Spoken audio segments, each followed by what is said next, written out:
You foresee thought, or discrete thought in particular, being, locatable on the frequency spectrum of matter and energy such that it could drive you into virtual reality so that you could communicate with these kind of experiences? You mean a machine that could be driven by the imagination?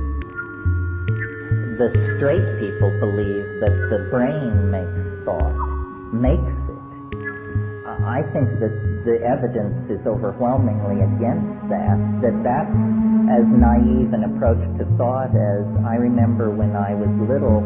I once tore apart a radio looking for little people inside of it. And, there are no little people inside the radio. The radio transduces vibrations that surround the planet and turns it into a recognizable experience. I don't believe thought can be located in the brain. I think the brain is an amplifier and an antenna for something that is everywhere. That the phrase, my thought, is a complete misnomer. You don't own thoughts. You don't generate them. All you do is tune into an ocean of thought in which we're embedded. This is the morphogenetic field. The proof of this position is the fact that the psychedelic experience unleashes visions in your head which you could not possibly have conceived of or imagined. It doesn't come from you.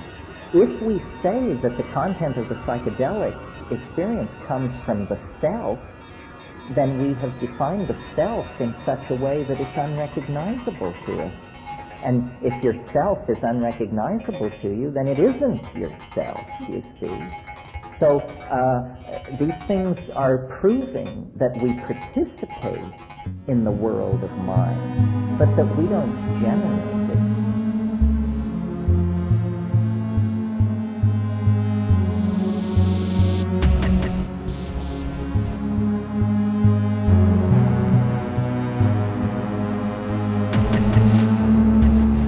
People who are using these non-psychedelic techniques are endlessly frustrated by the fact that they're not able to get where they want to go, I think.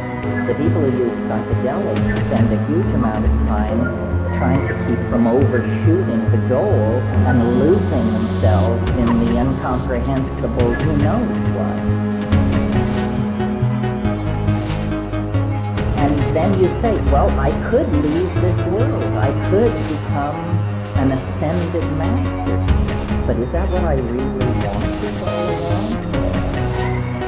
Because what I could be doing is becoming utterly incomprehensible to everybody else on the planet and living in a tree somewhere and happily staring into space every waking minute.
It's not about bailing out of history.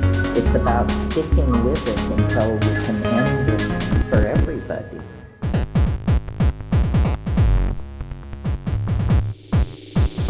It's a naive attitude to quest.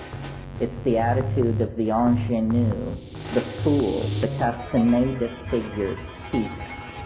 Once you reach the psychedelic plateau, the tool has been placed in your hands now.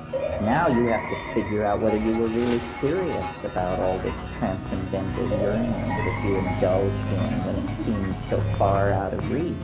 Because now, it's just a dose away. And we all come to that very differently. It's a different dilemma from the rest of the spiritual community. They just need more and more power. We need more and more insight and wisdom in order to know what to do with the fact that we can now choose whatever we conceive of. So now is a moment to take a deep breath and decide where we really want to go with